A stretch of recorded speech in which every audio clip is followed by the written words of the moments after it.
The industry has definitely changed a lot since nearly 15 years ago when I first started filmmaking. But what I'm going to do is tell you exactly what I would do today if I had to start all over again from scratch. I've broken this system down into 4 simple steps to make it achievable for anybody to get started right now. Is right now a good time to actually get started? This may be a question that you are asking yourself, so let's take a look at this.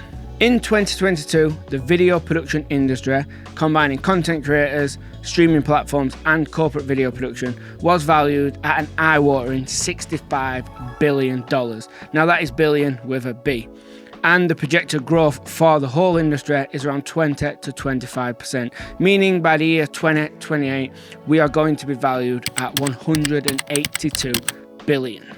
So for anybody telling you that AI is coming, the economy is doomed, or one of the many excuses we hear thrown around, they are simply just wrong. I believe right now is the best time in history to provide the service of creating amazing video for people and businesses. And it's a lot easier than you think. Let me tell you how.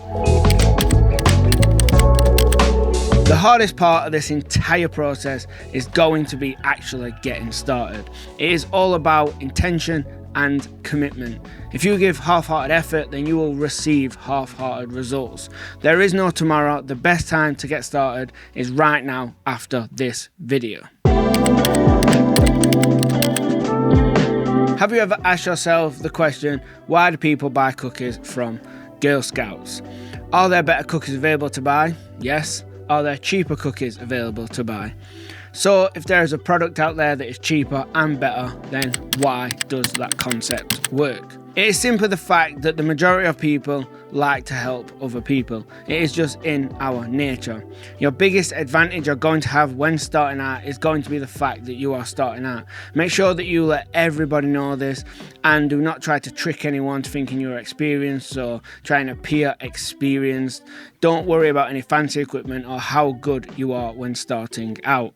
Telling people that you are new at this and trying to make a living from something you are passionate about is enough and will get you opportunities. So do not try to fake anything and lean into being new. You need to make an Instagram account that clearly shows what you do. Don't worry about what friends and family might think. Don't worry about if you are going to fail. If this is going to work, you need to publicly show people what your intentions are. Jump over onto Wix or Squarespace to make yourself a website. Anybody can do it in today's world. It is super simple. And do not go thinking that Instagram is enough to show off your portfolio. This is about the little extra message it sends to everyone you having your own website. It is important that you take this super serious, as impressions are really important here. I just want to say before we get started that one of the biggest mistakes with equipment is putting too much emphasis on your camera.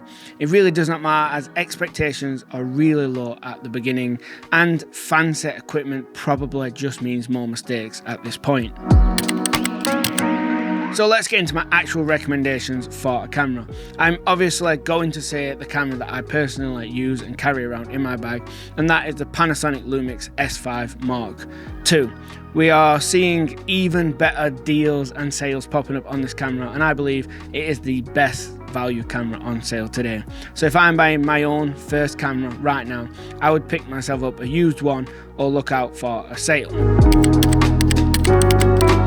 There is a lot of conflicting information out there on which lens you should buy to get started. A lot of people believe that you should buy the prime lenses or maybe a cheaper prime lens, as people love those blurry backgrounds and low apertures. But personally, I'm a massive fan of zoom lenses, and I believe that you should get your range of focal lengths covered first, which a zoom lens does. I would personally skip any kit lens and just buy the camera body by itself, and I would then go and purchase the Panasonic Lumix 24-105 f4 image stabilized zoom lens. This has a really big usable zoom range, also has that image stabilization that combines with the already amazing in-camera stabilization, and is pretty much parfocal, which means as you're zooming throughout the lens it stays in focus. ND filters, now for anybody who does not know, these are like sunglasses for your camera. Beginners tend to skip out on these, and that is a massive mistake. You must buy an ND filter to shoot video. Not for photos, but for video it's completely different. Now, ND filters come in two kinds. One is solid stops, which you change for different intensities, and the other is a variable filter that allows you to twist it, which gets darker. To begin, definitely get the variable filter, as it is much easier and faster. The one I personally recommend and use is the Nisa True Color Variable ND. It is not the most expensive, and it is also not the cheapest. It's kind of a mid-range one, but the colors on it are really good. What tends to happen if you buy a cheaper kind of low budget ND is it can affect the colours inside your footage, so I would try my hardest to avoid this at all costs. I just want to say that all the gear I'm recommending will be linked in the description below, so don't worry about forgetting anything. Before we move on any further, we need to talk about batteries and memory cards.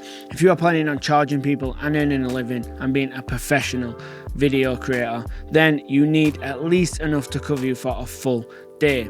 I would say aim for around 8 to 10 hours, but I always go for 12 just to cover myself. For example, on the S5 Mark II, I would have 5 internal batteries. You get one with the camera, and I would purchase 4 more.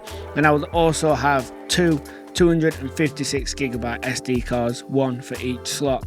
I would buy the third-party batteries off Amazon, and I will put my recommended SD card in the description below. The next thing you need to buy is a good tripod. Now, this is where people make the mistake of going and buying a gimbal or more lenses, because a tripod is not the most fun and exciting thing to purchase, but they are a necessity. I personally like the ones from Small Rig in today's market. They start from around $150 and go up from there, but just purchase whichever one you can afford, as they're all really well priced for how well they are made. Going cheaper than the $150 mark on a tripod though is where it starts to get a bit sketchy and risky, so I would avoid that. And the last thing I want to talk about when it comes to equipment is microphones. Now, for years now, I have always recommended people buy on-camera shotgun microphones, but in recent times I've kind of changed that. I believe you should get some wireless lavs, as these have become excellent and really affordable, and they just allow you to create more engaging content, capturing interviews and social media content, and this is going to allow you to make more money. The lower budget lavs that I personally use are the ones from Hollyland. They have like a range of 3 or 4 different kinds now, and they all kind of get more expensive as they add more features. I will link my favorite ones below in the description. Now, me telling you what editing software to use, it's kind of like me telling you what car to drive. It really depends on what your needs are and what you want to achieve and what you're going to be editing. I personally used to use Adobe for about a decade, but around 5 years ago I moved over to DaVinci Resolve, and I've never looked back. I regard it as one of the most kind of important things I ever did in my filmmaking career. And what's also great is DaVinci Resolve does have a free version, so you can download it and test it out at a cost of $0. Something to note though is that if you are going to buy one of the modern day mirrorless cameras from Sony, Canon or Lumix, then you will not be able to edit the H.265 footage or the 10-bit footage inside of DaVinci Resolve's free version, and you will need to fork up the costs for the paid version. Now, the paid version of DaVinci Resolve is really cheap, but it is a bigger upfront cost as it is a lifetime license than, say, Adobe's monthly subscription fee that you pay indefinitely. So just test out the different softwares and make the decision based on your preference. So to finish up this step, I just want to make 2 more points, and the first one is, if you already own a camera, do you need to swap to Panasonic S5 II? Probably not, unless your camera is very, very old, and I mean like 5 years or older, then it has probably got excellent video. Whether it's Sony, Canon, Nikon, whatever the brand, you name it, that is the camera you should get to work with. And the second point I need to make here is remove any excuses of equipment holding you back. As long as you have a modern day mirrorless camera, as they are all fantastic, you have a tripod, a lens and a microphone, then you are good to go. This is easily enough equipment to go out there and start earning a living. So if you are not doing that, then it is not your equipment, it is you, and you need to master it. This is the part that everybody seems to get stuck on. It's easy to go out there and buy a good camera and get amazing video out of it, but are you willing to put in that extra effort to go and find yourself some projects? Well, I'm going to try and help you out a little bit with that. My first piece of advice would be to subscribe to this channel. I have a deep dive video planned on outreach and how to find work as a content creator and filmmaker. So if you're subscribed, you won't miss that, and that will help you massively. Word of mouth is great, and that is going to be a massive part of you getting more projects and work in the future. But as you begin, outreach is going to be key. And I recommend 2 different places for outreach for beginners. First of all is going to be email. Now, you are looking for other professionals and business owners and creators, and we all love email. We check our emails daily like they are text messages. So learn how to write really good emails, learn how to add value for the other person inside these emails, and make sure to let them know that you are a beginner and just starting out. Set yourself some really achievable numbers and goals for your outreach, like 10 a day, 20 a day, 100 a week, whatever you think you can achieve, set them as a goal and start ticking off them goals. And my last tip on email would be try and get a personalized domain. Your email comes across so much less spammy when it is at whatever your name is rather than at iCloud or at Gmail. The second place is Instagram. It is just really good for networking, it's chatty, it's social. Just go on there, search for businesses, directors, producers, whatever it is, the type of project and work you want to get involved with. Just get on there and message them, comment on their posts, like on their posts. You know how Instagram works, just go on there and be social.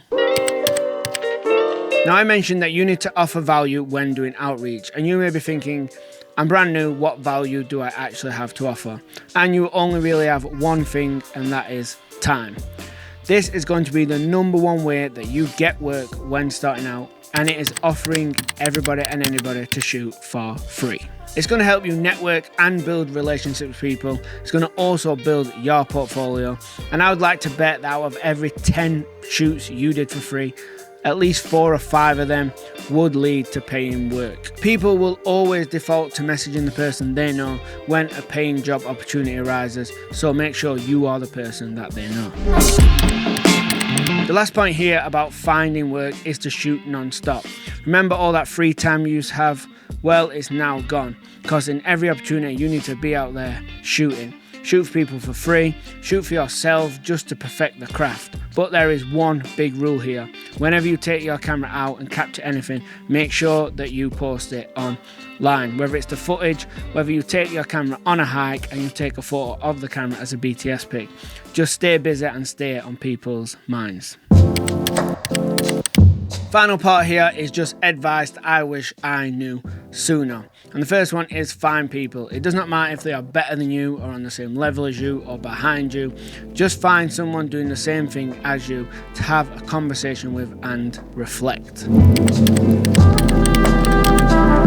It's not all going to be good times. There'll be times where it gets pretty rough. You will ask yourself questions like, am I good enough? Have I made the right choices? And you need to ignore all these thoughts. This also goes for the good times as well, as things can change really fast. So remember, stay grounded.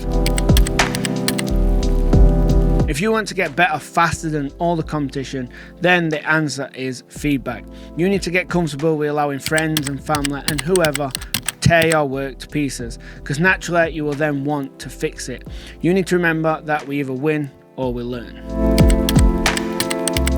Want to know how you can make videos better than someone with 5, 10, 20 years more experience than you? Well, storytelling. This trumps any kind of expensive equipment or any amazing footage people can capture. Or you could do this cheat code right here and allow me to give you 15 years worth of advice in just 16 minutes.